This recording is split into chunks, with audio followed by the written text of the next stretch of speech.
नमस्कार मु गगन कुमार आपन को स्वागत जनाऊँ जनता एक्सप्रेस आज आम सहित अच्छा बालेश्वर जिलार जड़े सुनामधन्य एवं वयोज्येष्ठ सांबादिक से होती देवव्रत पाणिग्राही सहित आज जनता एक्सप्रेस स्टूडियो अच्छु आम एवं पाखु आम कि आशा करूँ कि प्रश्न रखीचु जे भली कि देश एवं राज्यर कथा एवं आम जिलार कथा पाखे आम आज प्रश्न रखीचु एक से वयोज्येष्ठ सांबादिक एवं से बेबाक कथा रखिबारे बालेश्वर रे गोटे ना अच्छी आसतु आरंभ करवा किछि कथा देवव्रत पाणिग्राही सांबादिक भाई सहित बीजेपी जो भाव में ओडिशार कांग्रेस कार्यालय को आक्रमण करिछि आपण से आक्रमण को किभଳି भाव में ग्रहण करुछन्ते देवव्रत बाबू मु प्रथमे श्रीजुक्त गगन चंद्र सेठी महोदय जनता एक्सप्रेस जी संपादक अच्छा ये कार्यक्रम को मत आज प्रथम करके डाकी मु जने जिला स्तरीय सांबादिक आपण जो प्रश्नटी पचारि आपको गोटे कथा कही दिया भारत वर्ष आज सारा पृथ्वी रे मोदी को भय करुछ किंतु दुर्भाग्य मोदी जो भली आशातीत घोषणा करथिले निर्वाचन पूर्व सेतिकी सी सदस्य नहीं कि आसी पार नांती तथापि संसद रे तांकर दबदबा रही हेले दबदबा रहिबा भितरे राहुल गांधी जो सब प्रश्न उत्थापन करुछंती तार से सठिक उत्तर देवा दरकार तांको भयभीत करबा दरकार नहीं कि राहुल गांधी को प्रश्न रे से भयभीत हेई नांती किंतु आक्रोशमूलक भावे भाजपा पक्षर जो भली करागला ओडिशार जो कांग्रेस कार्यालय को भंगारुजा हेन तेन जो करागला सेटा निंदनीय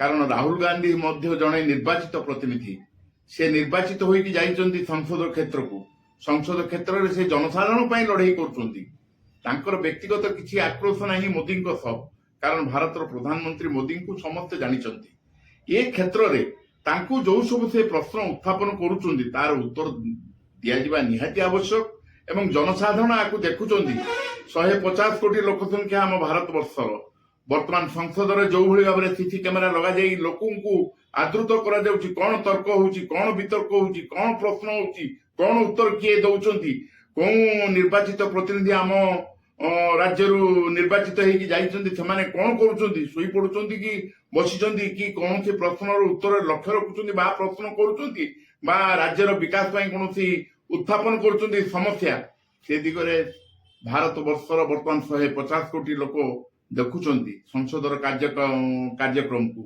किंतु मोदी जी को आमर कहवा कथा मु भी जने भारतर जने नागरिक हिसाब रे मोदी जी जेते दिन शासन कलेनी आज पर्यंत गरीब गुरबांक कौन जिनपत्र मूल्य कमु ना दरमा बढ़ी मध्यवित्त श्रेणी बहुत कष्ट अच्छा मोदी जी आपको अनुध्यान करंतु एवं प्रत्येक राज्य खबर नहीं कि उत्थापन करंतु जेतबेले कांग्रेस सरकार थिला राहुल गांधी जो बर्तमान अग्निवीर कथा उठेइचंती नीट रो जो पेपर लीक मामलाटा को उठेइचंती से मामलाटा को दबे देबा पई से कथा को दबे देबा पई नरेंद्र मोदी कर ये गोटे प्री प्लान नु कि मु सेटा केबे कहबी ने आपन कहउचंती प्री प्लान बोली जेहेतु आपन जने संपादक गुटे वैद्युतिक गणमाध्यम याकू किंतु मोदी जी परिष्कार आपको उत्तर रखा दरकार नीट रे जो माने कार्यान्वयन आज बाहर खबर कागज नीट रे जो माने दुर्नीति करिसंती तांको पर कार्यानुष्ठान ग्रहण करा जिवो बोले आज सब खबर कागज बाहर एवं मोदी कहिसंती मोदी जी निजे कहिसंती जे हां एटा कार्यानुष्ठान हबो राहुल बाबूंकर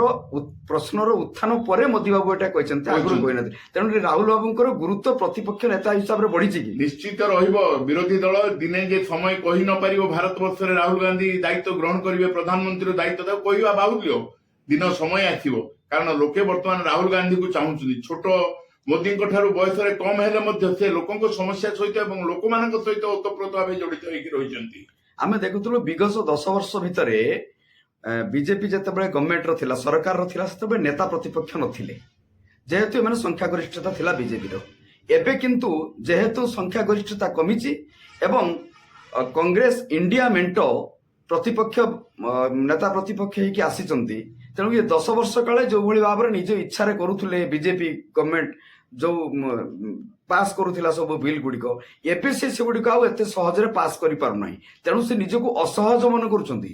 ହଁ, ଅସହଯୋଗ ମନେ କରୁଥିବା ନିଶ୍ଚିତ। କାରଣ ରାହୁଲ ଗାନ୍ଧୀ ଯୋଉ ପ୍ରଶ୍ନ ଉତ୍ଥାପନ କରୁଛନ୍ତି ସେ ତାଙ୍କର ବ୍ୟକ୍ତିଗତ ପାଇଁ କରୁନାହାନ୍ତି, ସେ ଏଇ ଭାରତର 150 କୋଟି ଜନସାଧାରଣଙ୍କ ପାଇଁ କରୁଛନ୍ତି। ସେ ପ୍ରଶ୍ନ ଯଦି ସେ ଉତ୍ଥାପନ କରୁଛନ୍ତି ତାର ଉତ୍ତର ସନ୍ତୋଷଜନକ ଭାବେ ଦବା ଦରକାର। ମୋଦି ନିଜକୁ ଏବେ ଟିକେ ଭୟ ମନେ କରୁଛନ୍ତି କି ରାହୁଲ ଗାନ୍ଧୀକୁ? ହେଇପାରେ। ଆମେ ଯାହା ଅନୁଭବ କରୁଛେ, ମହାମାନ୍ୟ ଭାରତର ପ୍ରଧାନମନ୍ତ୍ରୀ ନରେନ୍ଦ୍ର ଭାଇ ମୋଦିଜୀ ପୂର୍ବରୁ ଯୋଉଭଳି ଭାବରେ ହସ ହସ କଥାରେ କହୁଥିଲେ ସଂସଦରେ, ଏଇଥର କିନ୍ତୁ ତର୍କ ବିତର୍କ ଆରମ୍ଭ ହେବାରୁ ତାଙ୍କର ମୁହଁ ଟିକେ ମଳିନ ପଡିଯାଇଛି। ଏଟା ପୁରା ପରିଷ୍କାର ଦେଖାଯାଉଛି। ଏବେ ଆମ ଓଡିଶାର କଥା କହିବା, ଓଡିଶାର ମଧ୍ୟ ବିଜେପିର ସରକାର ଏବଂ କୁହାଯାଉଥିଲା ଡବଲ ଇଞ୍ଜିନର ସରକାର ଓଡିଶାର ଆସିବ ଏବଂ ଆଗକୁ ଆଗକୁ ଗାଡି ଚାଲିବ। ଏବେ ଆମେ ଶୁଣିବାକୁ ପାଉଛୁ ବିଜେଡି କରିଥିବା ଲକ୍ଷ୍ମୀ ବସ୍, ବିଜେଡି ଚଳେଇଥିବା ମୋ ବସ୍, ତାକୁ ରଙ୍ଗ ଏବେ ବଦଳା ଚାଲିଛି, ଗେରୁଆ ରଙ୍ଗ କରାଯାଉଛି। ୟା କଣ ଆପଣ ଭାବୁନାହାନ୍ତି କି ସେ ପୁରୁଣା ବୋତଲରେ ନୂଆ ଠିପି? ଶୁଣନ୍ତୁ, ଗୋଟେ ଭଲ ପ୍ରଶ୍ନ ପଚାରିଛନ୍ତି।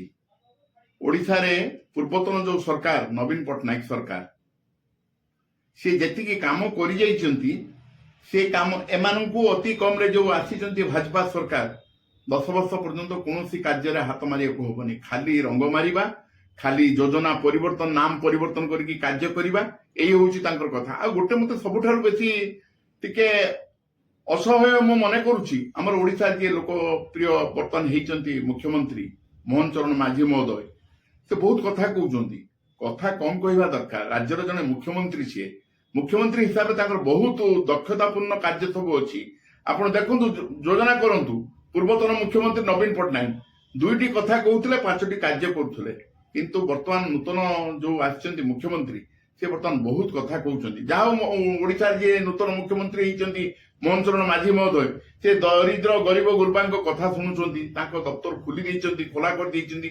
ଏଇଟା ଗୋଟେ ଭଲ ପ୍ରକୃତି, କାରଣ ଆ ଫଳରେ ତାଙ୍କର ଯୋଉ ଯୋଗାଯୋଗ ରହିବ ଲୋକମାନଙ୍କ ସାଙ୍ଗରେ। କିନ୍ତୁ ଆଉ ଗୋଟେ କଥା ବି ମୁଁ ଏଠି କହିନି, ଯୋଉମାନେ ଆଜିକି 20 ବର୍ଷ 25 ବର୍ଷ 30 ବର୍ଷ ଧରିକି ରହିଲେଣି ସଦର ମହକୁମାର ମୁଖ୍ୟ ଦପ୍ତରରେ, ସେମାନଙ୍କୁ ତୁରନ୍ତ ଟ୍ରାନ୍ସଫର କରାଯାଉ। କାରଣ ସେମାନେ ରହିକି ଏଇ ଯୋଉ ସରକାର ଆସିଛି ୟାର ଯୋଉ ବିକାଶ ମୂଳକ କାର୍ଯ୍ୟ ଗୁଡିକରେ ଅନ୍ତରାୟ ସୃଷ୍ଟି କରିବେ। ଏଥିରେ କହିବା ଏକଦମ ମାନେ ପ୍ରକୃତରେ ବାସ୍ତବ ଘଟଣା ଏହା ହବ। ଲୋକେ ଯାହା ସେତେବେଳେ ନ୍ୟାୟରୁ ବଞ୍ଚିତ ହଉଥିଲେ, ଏବେ ମଧ୍ୟ ସେମାନେ ଏଇମାନଙ୍କ ଦଳରୁ ନ୍ୟାୟରୁ ବଞ୍ଚିତ ହେବେ। ତେଣୁ ମୁଖ୍ୟମନ୍ତ୍ରୀ ଯଥାଶୀଘ୍ର ପ୍ରତି ରାଜ୍ୟରେ, ନିଜ ରାଜ୍ୟର ଯୋଉ 30ଟି ଜିଲ୍ଲା ଅଛି, ସେ ଜିଲ୍ଲାର ସଦର ମହକୁମାରେ ଯୋଉମାନେ ଦୀର୍ଘ ବର୍ଷ ଧରିକି ରହିଲେଣି, ତାଙ୍କୁ ଆଗେ ତୁରନ୍ତ ହଟେଇବାର ବ୍ୟବସ୍ଥା କରନ୍ତୁ। ଆଉ ଗୋଟିଏ କଥା, ଆମ ବାଲେଶ୍ୱର ଜିଲ୍ଲାର କଥା କହିବା। ବାଲେଶ୍ୱର ଜିଲ୍ଲାରେ ଏବେ ଦେଖା ହେଇଛି ଯେ ପ୍ରତ୍ୟେକ ଥାନାର ଯେ ଥାନା ଅଧିକାରୀ ଅଛନ୍ତି ସେମାନଙ୍କୁ ପରିବର୍ତ୍ତନ କରାଯାଇଛି।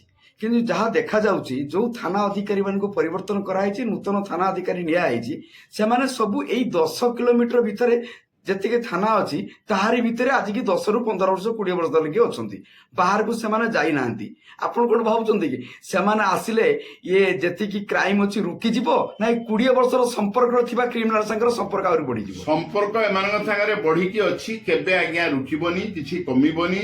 ଜାତୀୟ ରାଜପଥରେ ଏଇ ସବୁ ଯୋଉମାନେ ଆସୁଛନ୍ତି, ସେମାନେ ଆଗେ ନିଜେ ଦାବି କରୁଛନ୍ତି ବିଭିନ୍ନ କଳେ ବଳେ କୌଶଳେ ଉଚ୍ଚ ବରିଷ୍ଠ ଅଧିକାରୀ ମାନଙ୍କ ସହିତ ହାତବାର୍ତ୍ତି କରିକି ଦାବି କରୁଛନ୍ତି କେମିତି ଜାତୀୟ ରାଜପଥକୁ ଆସିବେ। ଜାତୀୟ ରାଜପଥରେ ଡେଲି ଶହ ଶହ ଗୋରୁ ଗାଡି, ମାଉଁସ ଗାଡି, ଲକ୍ଷ ଲକ୍ଷ ମାଦକ ଦ୍ରବ୍ୟ ଡେଲି ଯାତାୟାତ କରୁଛି, ସେଇଠୁ ତାଙ୍କର ଉପାର୍ଜନ ହବ। ଏମାନେ ଏଇଠି ବାଲେଶ୍ୱରରେ ଥିଲେ କିଛି ଦିନ ପୂର୍ବରୁ, ଫେର ଏମାନେ ଆସିଛନ୍ତି ଆଜି ବାଲେଶ୍ୱରକୁ, ତାଙ୍କୁ ଅଣାଯାଇଛି। ଇଏ ଗୋଟେ ଖାଲି ବୋତଲ ସେଇ ପୁରୁଣା, ଖାଲି ଟିକେ ନୂଆ ରଙ୍ଗ କରିକି ମାଲ ଭର୍ତ୍ତି କରାଯାଉଛି। ଧନ୍ୟବାଦ, ଆପଣ ବହୁତ ସମୟ ଆମକୁ ଦେଇଛନ୍ତି ଏବଂ ଆପଣଙ୍କ ବେବାକ ଅନ୍ଦାଜରେ ଯେଭଳି ଭାବରେ ଆପଣ ଆରମ୍ଭ କରିକି ଦେଶଠୁ ଆରମ୍ଭ କରିକି ଆମ ରାଜ୍ୟ ଠାରୁ ଆରମ୍ଭ କରି ଆମ ଜିଲ୍ଲା ପର୍ଯ୍ୟନ୍ତର କଥା ରଖିଛନ୍ତି। ତେଣୁ ଜନତା ଏକ୍ସପ୍ରେସ ତରଫରୁ ଆପଣଙ୍କୁ ଧନ୍ୟବାଦ ସହ ନମସ୍କାର ମଧ୍ୟ ପ୍ରଦାନ କରୁଛି ମୁଁ ଗଗନ ସେଠୀ। ମୁଁ ମଧ୍ୟ ଆପଣଙ୍କୁ ଦେବବ୍ରତ ପାଣିଗ୍ରାହୀ ଏଇ ହିସାବରେ ଜନତା ଏକ୍ସପ୍ରେସର ଆପଣ ଯୋଉ ସମ୍ପାଦକ ଅଛନ୍ତି ଗଗନ ଚନ୍ଦ୍ର ସେଠୀ ମହୋଦୟଙ୍କୁ ଅଶେଷ ଅଶେଷ ଧନ୍ୟବାଦ ଦଉଛି। ମତେ ଡାକିକି ମୋର ଏଇ ଯୋଉ ଦିପଦ କଥା ଆପଣ ରଖିବେ ଏବଂ ଏ ରଖିଲେ ଆକୁ ସାରା ଭାରତ ବର୍ଷ ଦେଖୁ ବା ଯୋଉମାନେ ଦେଖନ୍ତୁ, ସେମାନେ ଦେଖିଲେ ଅନ୍ତତଃ ମୁଁ ଟିକେ ଖୁସି ହେମି ଯେ ମରିବା ପୂର୍ବରୁ ସତ୍ୟଟା କହିଛି।